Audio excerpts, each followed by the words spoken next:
There it was. Watch faster. Watch faster, Greg. Catching us. You gotta go, buddy. The tornado. The most violent wind on Earth. One of the deadliest forces of nature.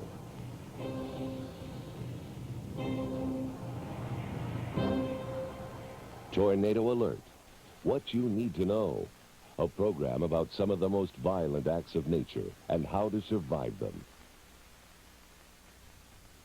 Good evening. I'm meteorologist Bruce Thomas. And I'm meteorologist Lori Miller. Together we make up the Skywatch 6 weather team, your best source for weather information in Central Texas. And what you're about to see is an hour-long program filled with dramatic tornado footage and tips on how to protect you and your family against tornadoes here in Central Texas. That's right, Lori. They've got a lot of good video. It's narrated by our friend Troy Dungan from Channel 8 TV in Dallas. And we see a lot of dramatic storm video shot over the last few years. And it also talks about safety tips, preparedness, storm chasing, all kinds of wonderful things. And Lori and I can interject some of our own personal experiences into this program. And between us, we have nearly 20 years of forecasting experience. We look forward to sharing that with you. Stay tuned. Tornado Alert, What You Need to Know, is brought to you by the following sponsors, who are proud to make this contribution to the safety and welfare of you and your family. Phillips Petroleum, the performance company, and Central and Southwest Corporation, an energy company for today and tomorrow.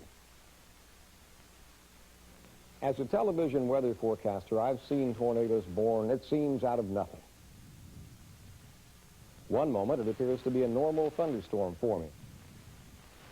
Then, suddenly, in seconds, a churning funnel dips out of the sky with winds sometimes exceeding 300 miles per hour. It destroys homes and buildings, tossing huge trucks and girders like toys, and leaving others untouched, all in a matter of seconds. Tornadoes can last only moments, or they can stay on the ground for hours. They come in all shapes and sizes, long and thin, or as wide as a mile. There's no place totally safe from tornadoes. They've struck in all 50 states. But here, if we look at this map, we can see that they occur in this area more than any other. We call it Tornado Alley. It cuts right through the heart of the United States, from Texas up to the Great Plains to the upper Midwest. Here's why. In the spring, warm, moist air from the Gulf of Mexico moves northward and meets warm, dry air from the west and cool, dry air from Canada. It's on this border of colliding air masses that tornadoes are born. Nationwide, about 1,000 tornadoes a year are reported. Over the last 4 years, tornadoes have killed an average of about 40 people a year and done about $500 million a year in damage. But there's really no predicting what tornadoes are going to do from one year to the next. The deadliest outbreak of tornadoes in this century occurred on March 18, 1925. In fact, it was one of the worst catastrophes in American history. For 3 hours, a single storm tore a path more than 200 miles across Missouri, Illinois, and Indiana. The same system spawned tornadoes in Kentucky, Tennessee, and Alabama. In all, 792 people lost their lives. April 3rd and 4th, 1974, 148 tornadoes broke out across Alabama, Georgia, Tennessee, Kentucky, and Ohio. 350 people died. Damage was in the hundreds of millions of dollars. It was just a big roar, and I don't know. It was just terrible. I'd say 4 or 5 minutes, it was all over. And we were laughing and joking about it. Was a big, big storm. And then we happened to come over on the campus, and the scene was real frightening. It was a chaotic scene. Everyone was just astonished. No one could believe what had happened. The whole campus was devastated. April 10th, 1979, a photographer captured a dark, ominous tornado tearing across Texas farmland. It approached Wichita Falls as a hailstorm, then hit the city hard as a tornado. Over 40 people were killed and 3,000 homes were destroyed. And more recently, in 1987, a tornado bore down on the little West Texas town of Zaragoza, killing 30 people and destroying every home in the community. The deadliest tornado of 1993 struck Tulsa, Oklahoma on a Saturday afternoon late in April. The storm hit suddenly, and within minutes, the damage was done.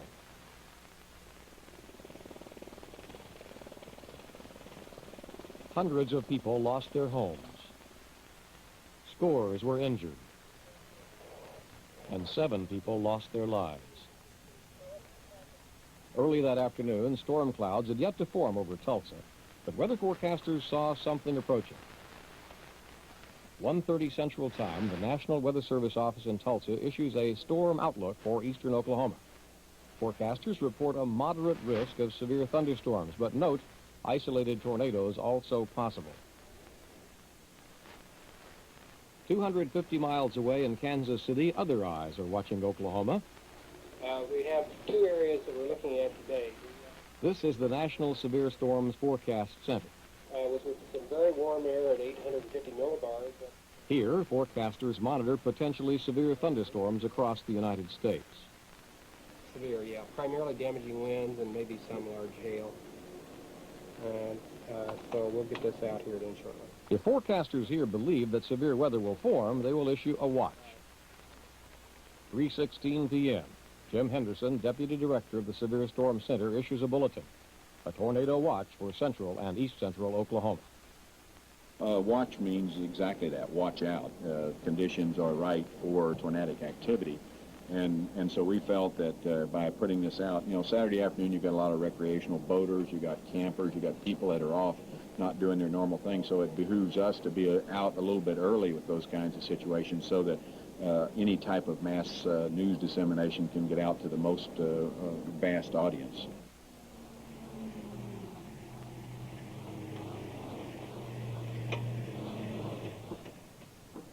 Tulsa TV forecaster Jim Giles hears word of the tornado watch and decides to come in on this Saturday afternoon should severe weather develop. Well, we were concerned about the situation because we had a very strong upper-level system that gave it a lot of support for severe weather. Giles takes advantage of his station's Doppler radar system. It's picking up signs of the approaching storm and the real danger sign, high-speed winds moving in rotation. 6 p.m. With the tornado watch still in effect, the Tulsa Weather Service office puts out a severe thunderstorm warning, but still no tornado warning. And you can see it, it literally... At the television station, the Doppler radar is also showing rotation. Green represents wind moving toward the radar, red away from it. And we could see that the storm was starting to rotate. We were getting large hail reports. We were then telling the people that a severe storm, in fact, was moving towards the city of Tulsa, and we should be ready for that. This is a Doppler 6 weather update. Good afternoon, friends. Meteorologist Jim Giles here. Just been outside the door in our downtown studios, and we're seeing rotation pretty much over downtown. Let's take a look at Doppler 6 radar. Now, there are no tornado warnings out for the area, but let me show you the intensity. The reds and pinks are up to 50 miles per hour away from the radar. The greens are towards the radar. So we're seeing some very good rotation right over here in downtown Tulsa. As 6:30 rolls around, the storm starts pushing into the downtown section of Tulsa. At 6:30, we ran outside the studio, and you can really see the wall cloud directly over the studio in the downtown parts of the city. We run in, go on the air, and tell people that the storm is definitely rotating. Giles uses the station's Doppler radar to forecast where the storm is headed. Now, the rotation is very broad, so let's do a Doppler 6 pathfinder on this rotation, pretty much centered over the downtown part of Tulsa. We're moving this off to about the east-northeast at about 25 miles per hour. That's the direction of this rotation as it heads on north of Broken Arrow and over towards the Catoosa area. Tulsa is issued a tornado warning, effective until 7:30 p.m. Central Daylight Time for people in Tulsa County. Radar indicated a developing tornado in Tulsa. Move to a central station now. Watch for... Roger Edwards, a forecaster from Kansas City, has taken the day off to chase this storm across Oklahoma. He shoots video of the developing storm straight ahead of it. I was driving east on I-44 near the junction of 244 in northeast Tulsa, and I got behind the storm some, but I saw the rain wrapping around the backside of the mesocyclone, the parent circulation of the tornado, to my east over the interstate. I could not see the tornado inside. The warning was out. I knew there was one in there, but I couldn't see it. Back at the TV studio, Jim Giles uses his station's Doppler radar not only to pinpoint the tornado, but to predict specifically where the tornado will hit and when. Forecasting accuracy that would have been impossible a few years ago, before Doppler technology became available. 36th Street North and 145th East, that rotation should get there, the leading edge of it at 651, Pine and 145th East at 651, Tiger at 652, Pine and 177th East at 654, Catoosa 658, about 7 o'clock in the verdigris area. A heavy core here, we're in a heavy core. As the storm nears Catoosa, just east of Tulsa, the tornado is invisible, obscured by the rain and hail of the massive thunderstorm. When the tornado was in front of me, I could not see it. It was completely wrapped in rain. What I saw were rain curtains moving toward the south at a fast rate across the road. And shortly after that, the brake lights up ahead due to the car's stop because of the damage from the tornado. Good evening and welcome back. I hope you're enjoying our program this evening.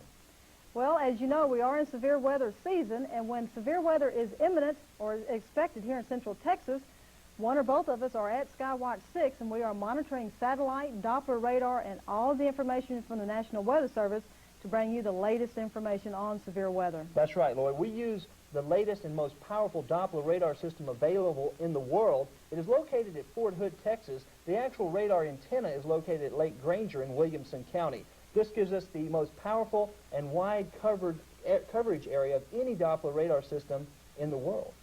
And I think you'll agree that it takes a skilled and trained meteorologist to understand the colors and the various shapes that occur on a Doppler radar scope. Well, Lord, you know, as the technology becomes much more sophisticated, it becomes much more labor-intensive to understand this equipment. And you need a lot of education to understand the weather as it changes. I know a lot of people say weather in Texas is hard to forecast, but we know it's getting a little easier. Well, enjoy the rest of the program.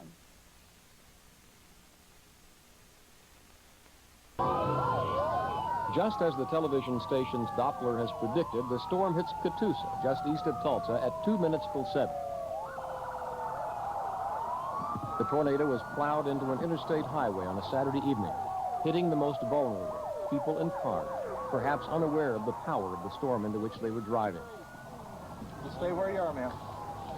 Just concentrate on breathing deep. We're going to get help as quick as we can. And it's real warm. Good afternoon, friends. Meteorologist Jim Giles here. We do have some serious damage from a tornado on the east side of Tulsa. We've been keeping you apprised of that. Some serious damage. I think we have Steve Schroeder in the field. Steve, where are you at? Hi, Jim. Right now I'm at 193rd and I-44. There are 18-wheelers on their side.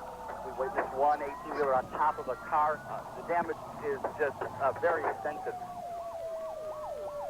The tornado has blown cars and 18-wheeler trucks, in some cases hundreds of feet, and has ripped through heavy metal buildings as if they were made of paper. The tornado has borne in on the little town of Catoosa, knocking down trees like toothpicks and smashing houses and trailer homes to nothing. 7 people died horrible, violent deaths, most along freeways, in cars, where they were helpless against the powerful winds. We run down there and looked around, run back up, looked around, looked up above us. There's a white swirl just started down. We hauled it for the shop, hollered tornado. Bailed off the shop. They say, wait, no bricks is a flying and it's a rumbling like freight train. I think the one that broke his ribs hit me in the back, busted one of mine, got him. Sucked the watch right off my arm, my hat. All totaled, 7 dead, 100 injured, hundreds homeless, millions of dollars in damage. The community shredded by one of the most powerful forces of nature. It was just 5 minutes after the warning that the tornado hit cars on the interstate. 13 minutes before it hit the truck stops. Some people heard sirens, but others in their cars were presumably unaware. The people were caught as this tornado rolled right down the highway. Many of them jumped out into ditches. They were spared. Others were caught in their cars where they couldn't see the tornado. Many fatalities at that point. Good evening and welcome back. That's right, Laura. You know, we've been seeing all this interesting video, and we're learning that a lot of people get injured now in their cars and also in mobile homes, two of the more dangerous places to be. And as I've said to many people in the numerous storm spotting seminars we've given, that a weather radio is as important in a mobile home or even in your home, even in the car during storm season, as much as a fire extinguisher or a smoke alarm is in your home and bedroom, because a weather radio can give you a constant warning 24 hours a day. If a watch or warning is issued, that siren will go off automatically, and you'll know to tune in to Skywatch 6 for more information. We'll be back after this with some more on our Central Texas weather. Keep going, man. Keep going. A Wichita, Kansas TV news crew was out doing a news story one day. Lots faster. Lots faster. The crew was on a Kansas turnpike when they spotted this tornado out the window. Lots faster, Greg. It's checking us. You gotta go, buddy. At first, they tried to outrun it, but realized it was gaining on them. So they parked next to a highway overpass, and along with some other motorists, sought shelter there. As it turned out, just in time. Get up under the girders. Is that where you want to go? Yes. Underneath the girders. Keep rolling, Ted. It's coming out of there. Keep rolling. Hang on, you'll be fine. Hang on to the girders. Don't worry about it. Hang on, Terry. Now, what are you doing?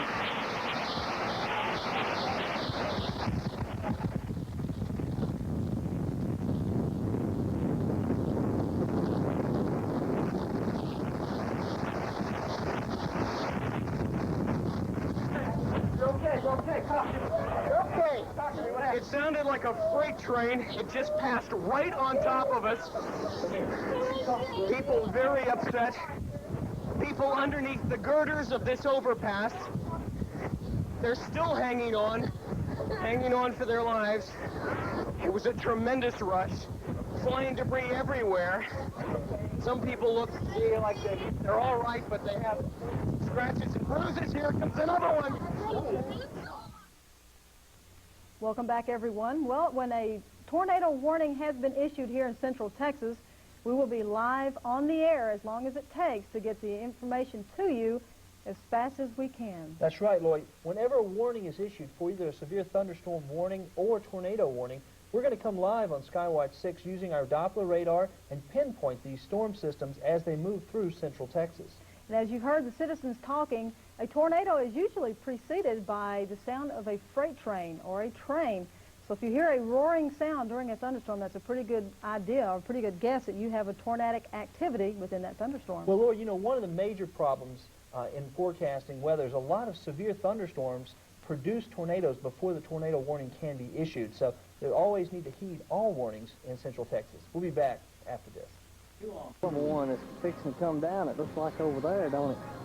This is home video of a storm system that spawned a tornado that struck the town of Wiley, a suburb of Dallas, Texas, on Mother's Day in May of 1993. That's too close for comfort there, Richard. The photographer was able to videotape the tornado from the time the funnel first began to drop from the clouds. It's coming on down.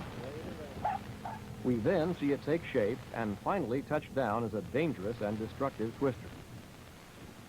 There it is. Man, that is a hell of a tornado. I just hope it don't come this way. One person was killed. 60 were injured. Damage was estimated to be in the millions. Many homes and businesses were hit, including this mobile home park. Well, and I was standing there watching out the window, watching the trees lay straight over. We just got on top of the children and got in the hallway, and we were just on top of them. It was already gone by us by that time. Do you know which one's your home and which one? Well, my mama's, it was that, and it's now here, and up there, and all around. Those are the flowers I gave my mama for Mother's Day, and they survived in the vase. Had to be a sign from God. Because they are not anchored to the ground with a foundation, mobile homes can be picked up and tossed around by a tornado just as cars can. They can easily collapse, endangering the lives of anyone trapped or seeking shelter inside. When we got to the house, there ain't nothing left of it. I pulled two of them out of their wreckage over there, man. We pulled that one boy out. He was covered in stuff. They had chest of drawers on him. Ham's porch is over at the house. Bubba's room is gone. It's gone, period. Some didn't vary so good, some of us did. Yeah. It's awful. We were lucky. They just took a little bit off our roof and broke one window. Everything else is still intact. The one fatality from the Wiley tornado was a man who was killed when the mobile home he was in was lifted up and thrown onto the trailer next door. He died! He died! The storm picked it up and trapped the man in the home. His wife and daughters were out doing some Mother's Day activities. Friends had thought they had secured everybody in the area, but later found out they hadn't, so he was trapped in the house. Normally when a tornado comes through, you hear like trains or something like that. We didn't hear nothing. All of a sudden, the house started to rock a little bit. I started to scream and was looking for my 3-month-old grandbaby. And I grabbed her, and we just went in. We were going to get in the tub, and we didn't get there, thank God, because that trailer's sitting in my tub right now. It just happened. I mean, just wham, there it was. And then I came outside, and that house was sitting on top, and that guy died in there.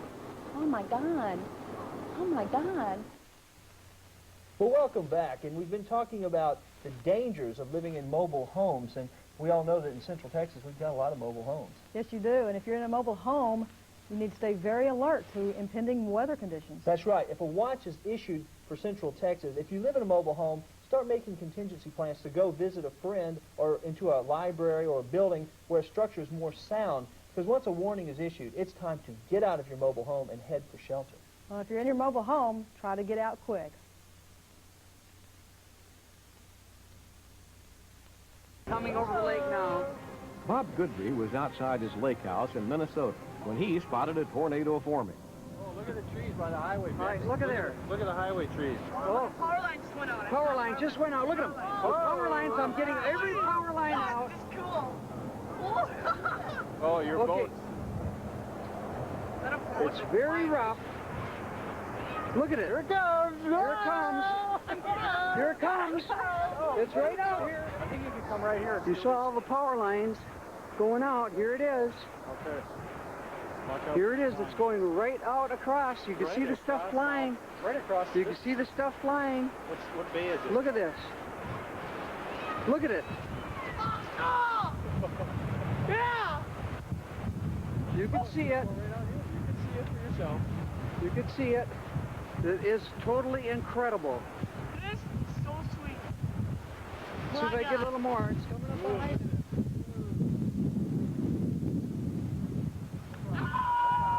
Get a little wet. Time to go inside now, guys. We'll film from the inside. We're filming. We're filming. Get right there. Don't stand by the windows. His home video highlights the danger a tornado can pose, even when the person takes shelter inside a house. Oh, there goes Bob's boat. Oh, I hope not. Whoa! Okay, get away from the windows. Whoa! Get away from the windows. Tree just blew over. Look at that tree over there. Look at that. Get away from the windows. Get away. Get away. Get away. Get away. Get away. Where's everybody? Where's everybody? One of the greatest dangers from a tornado comes from flying glass and other debris. Even the outside walls of a sturdy house may not be protection enough from the powerful winds of a tornado. To see how powerful the tornado can be, we visited a lab at Texas Tech University. Engineers load a 2x4 into an air gun. They fire it at 115 miles per hour at a wall to see what happens.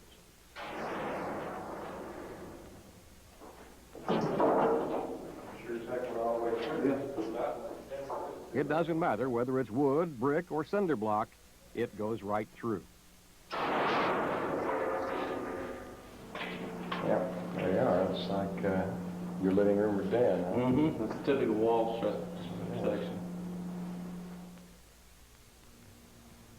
At Purdue University in West Lafayette, Indiana, scientists are taking a different approach to learning about the power of tornadoes. You go ahead and get things fired up Dr. John Snow is in charge of the project. Okay. It's called the Purdue University Vortex Chamber. What we're trying to do is to simulate tornadoes. And we mean the word simulate in a very strict sense. We've got everything arranged so that really what we're doing is modeling part of the thunderstorm updraft so that the tornadoes that form are really scale models in all senses of the word of the real-world event you see in nature.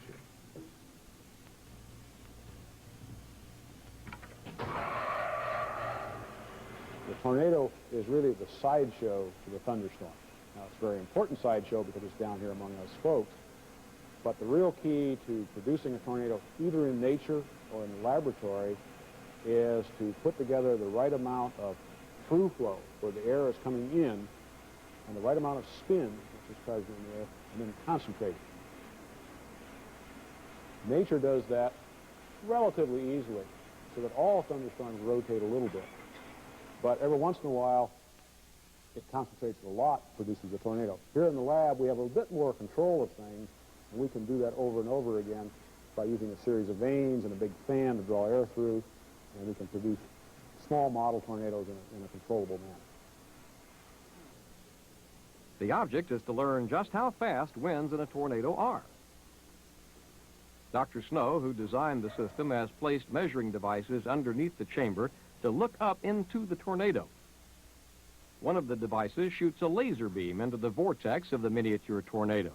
It bounces off dust particles and droplets of water and tells the computer wind speeds inside. We think, because no one has actually measured it yet in the real tornado, that the maximum possible wind speed in a tornado is a little over 300 miles per hour. Luckily, that speed probably only happens a few times a year, 10 or 20 times a year out of the 1,000 or so tornadoes that occur in the U.S. Most tornadoes have wind speeds much less than that, probably in the neighborhood 150 miles an hour. Get away from the windows! The tree just blew over!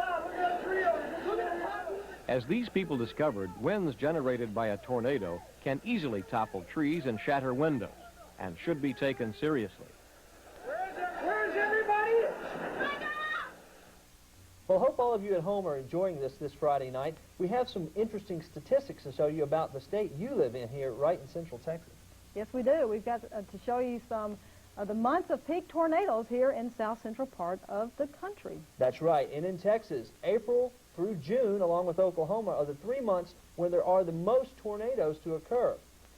And take a look at this next graphic. It shows you the average number of tornadoes during a year in each state. And look at Texas, 137. Well, Texas is the largest state in the contiguous 48, and that gives us a lot of square miles to have tornadoes within. But the tornadoes are still very, very frequent in our state. Now, Oklahoma is the only state that has a higher frequency of tornadoes. They have a little bit higher frequency per square mile, but in Texas we have our fair share of tornadoes, and those do cause fatalities.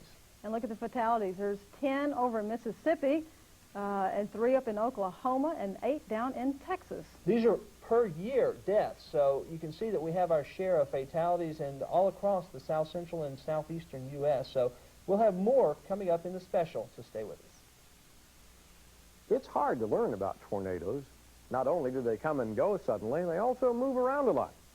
So it's been left up to adventurous men and women to check tornadoes out up close and personal, you might say.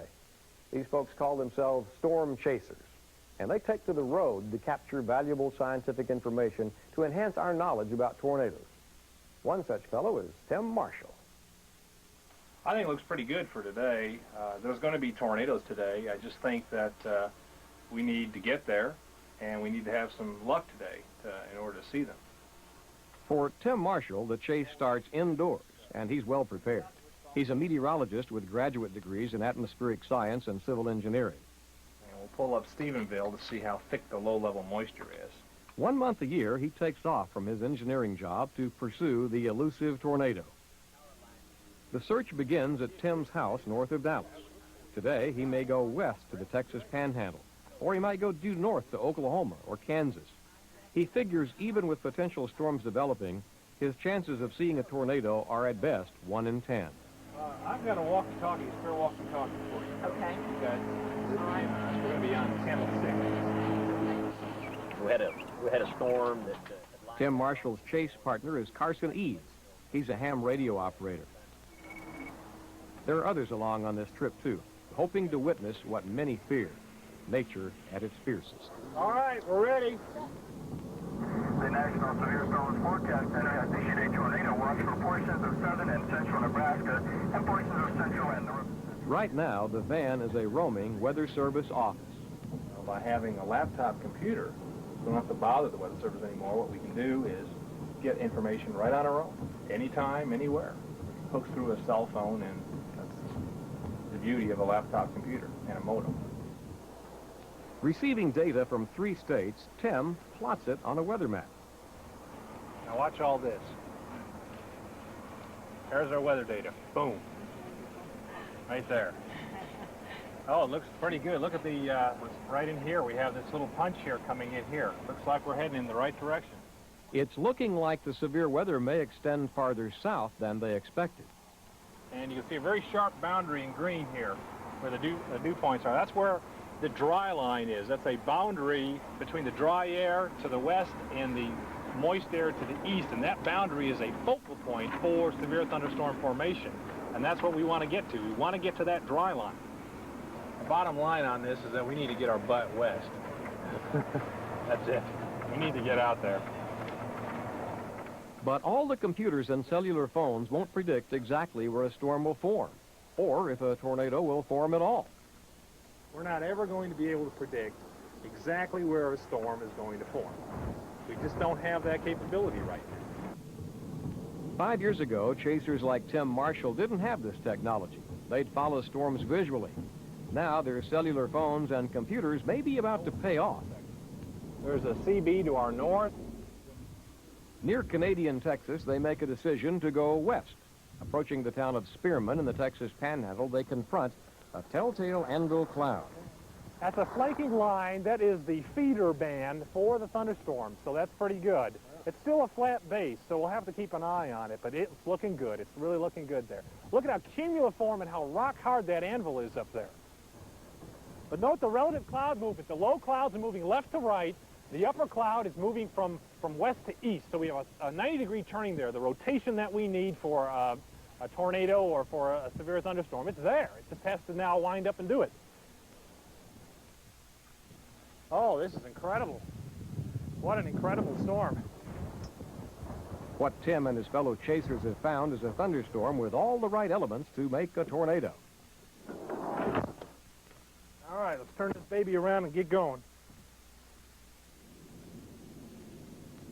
Now the chase is really on. That 1 in 10 chance may be about to pay off.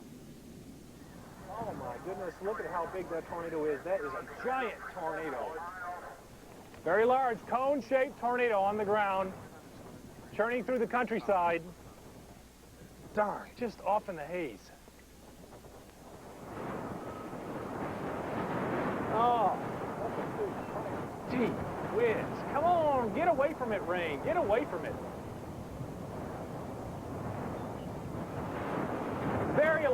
Very large tornado now on the ground. I've got to take some stills here of this. Tim and his caravan will chase this tornado northeastward into Oklahoma. It's a powerful twister, fortunately not near a populated area. It's somewhat hard to see because it's picking up so much dust. Extremely large tornado now, very large. We're going to have to get going, gentlemen, because the contrast is getting just so bad. We're going to have to drive with the tornado on the ground. We got to get going, gents. It's not long before another tornado forms. It's not on the ground yet. East winds very strong. Tornado on the ground.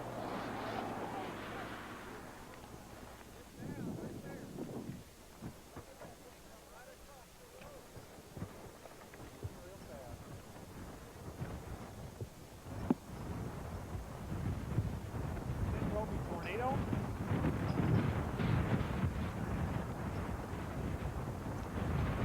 Wide angle shot, hooking them real fast now. Two tornadoes. Time 7:19. Funnel is lifting slightly. It's going to come down again. Coming down again as a small tube. Coming down again, tornadoes. All right, all right, all right. All right, very nice. This storm is moving fast. Taking pictures. Very nice, picturesque tornado up there. A little better contrast this time.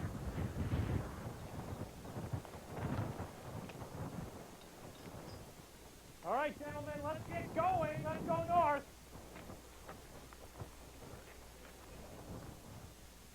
For the chasers, the best part is over. They'll continue looking for tornadoes for several more days, but today's catch is as good as it will get. What you saw today was an extremely rare thing. I mean, I'm at this time and time again, and I'll do 10,000 miles of spring, and if I'm lucky, I see one. So what we saw today was a truly rare event. The reason why you see so many tornado videos is that just about everybody has a video camera. The challenge is trying to get yourself there for that few seconds that it's on the ground. Well, you might as well come here and watch a nice sunset. This is a hunt, if you will. And you have to know something about the animal that you're chasing, that you're actually tracking.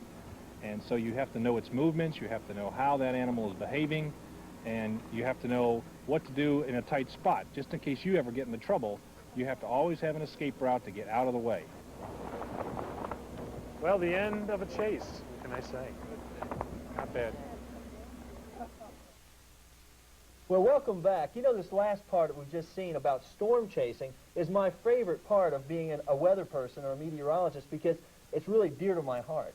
Well, it looks like fun, but really don't try it yourself. You really need to be a trained professional to understand the makings of a thunderstorm and tornadoes.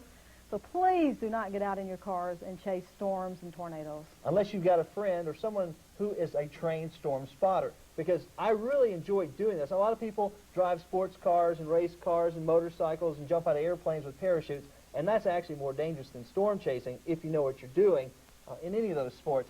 The reason I say this is part of my education was that we had to do storm chasing when I was in college, and they'd send us out in the field, and I learned a lot about the matrix or the makeup of storms by getting out there and seeing them up close and personal. We'll share more with you after this. You have an interesting situation forming up here. It's a high-risk day. Looks like all the parameters are coming together for a big tornado day. In April of 1991, Tim Marshall was chasing tornadoes in Kansas when he came across a storm system that would spawn a deadly family of tornadoes. Tornado. The first sign that we could see of this tornado forming was from the cloud. This formed first from the cloud down. And you can see here that it's a funnel that's just dipping on down, and this tornado bends and has all kinds of different shapes on it. Tornado on the ground.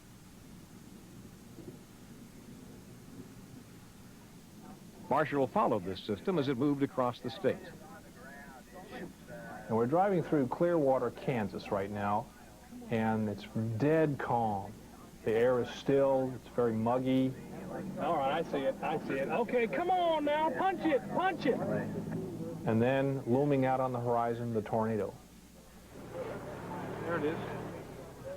I mean, it's just a low-hanging cloud. Turn a little bit this way. Turn a little bit this way, more. Just a white, low-hanging cloud. But we're keyed in on it, watching it click carefully, and you'll start to see it extending down a little more. Now it's kind of elephant trunk look to it. This tornado now is moving toward a couple of houses on the road here. Yeah, take some pictures, Carson. That's good. And as it crosses that road, one of the roofs of the house blows off. Oh, yeah, look at the debris. Oh, it hit it, hit it. We felt that this tornado was going to die out in a couple of minutes. It was thin, a ropey tornado. Now, the average tornado only lasts a few minutes. But then I don't know what happened. Something happened in the sky, and I have never been able to explain it yet. Maybe one day we'll know, is that this storm decides to go crazy.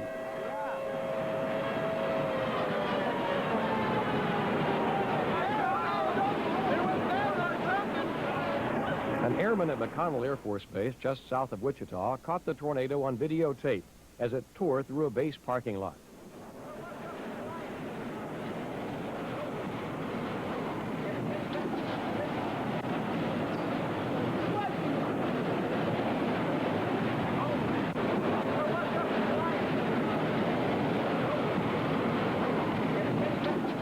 A resident took these pictures of the funnel as it hit the town of Andover. 13 people were killed as the tornado ripped through a mobile home park. In all, 20 people would lose their lives. Tim Marshall surveyed the damage. We got there just after the tornado happened. There were houses that were leveled all over. There were people walking around in a daze after that. What was interesting to me was if you look closely at this tape and look closely at the foundation, since this is where I become an engineer here. Become an engineer. Look at the bottom here. This house was not anchored very well at all. I mean, the walls were not anchored at all to the floors. So that was easy for the tornado just to sweep it off. And look how roofs just flipped right on over. I mean, a lot of the roofs weren't even tied down to the walls. We make it easy for Mother Nature to do its damage a lot of times when we don't build houses better and make sure things are tied down. Well, welcome back, everyone, and we're still talking about storm chasing. And something I'd like to share with you is that Bruce and I studied very hard for our ham radio operator's license, so we have become a part of the Skywarn network. That's right, Laura. You know, we've been, both of us have been doing weather a long time, and we've just gotten on the bandwagon and gotten our ham radio licenses, basically as a challenge by the ham radio operators here that have been giving us information for years. They wanted us to become part of the network now that we have Doppler radar, and we can give that information back to them in the field. And now it's going to really help both of us be able to spot the storms and get the information back out to the public. And share that information with you, which is the most important part. You bet. Remember that after a disaster such as a tornado or a severe thunderstorm, it's just as dangerous outside afterwards as it is during and before. There are things like broken glass, structures have been strung about, and we also have a lot of power lines down. So be very, very careful after a disaster. That's right. You know, I had a call from a viewer just this week who commented, he said that he was going to watch this series tonight, but he wanted to make sure that we all would remember to tell all the public that he was a survivor of the Waco tornado, May 11th, 1953, and he mentioned that many people were injured even weeks after the tornado had happened, the skies had cleared because of falling debris from buildings. It loosened a lot of the structures around town, so awnings fell off of buildings weeks later when people were rolling their awnings out, the old-style awnings. This fell and almost killed this man, and so he really had a true occurrence, a real-life happening of this in his life, and he wanted to share that with people, that after a major disaster such as a tornado has occurred, remember that it's not all over with. You've still got to search and rescue. And if your house has been damaged, don't go back in until it's been inspected by a fire marshal or a safety engineer to know that this structure is sound enough to go back into. There are a lot of cracks and things that occur that you can't see. That's right. And here at Skywatch 6, we have a severe weather tracking chart here with all of our counties here in Central Texas on it. And on the back, we also have a hurricane tracking chart. So stop by any of our offices in Temple, Waco, or here at Eddy, and we'd be more than happy to give you a copy of one of these. That's right. Also in Killeen, you stop by and get one of these. Now, these tracking charts have all of our counties. Also, it has our phone lines that you can call for up-to-date weather information 24 hours a day. I hope you've enjoyed this special. Lori and I have been fortunate to be able to bring it to you tonight. Have a great Easter weekend. Tornado Alert, What You Need to Know, has been brought to you by the following sponsors, who are proud to have made this contribution to the safety and welfare of you and your family. Phillips Petroleum, the Performance Company, and Central and Southwest Corporation, an energy company for today and tomorrow. For a video cassette of Tornado Alert, What You Need to Know, call 1-800-328-7271 or send $19.95 to Tornadoes Video, 3000 Harry Hines Boulevard, Dallas, Texas, 75201.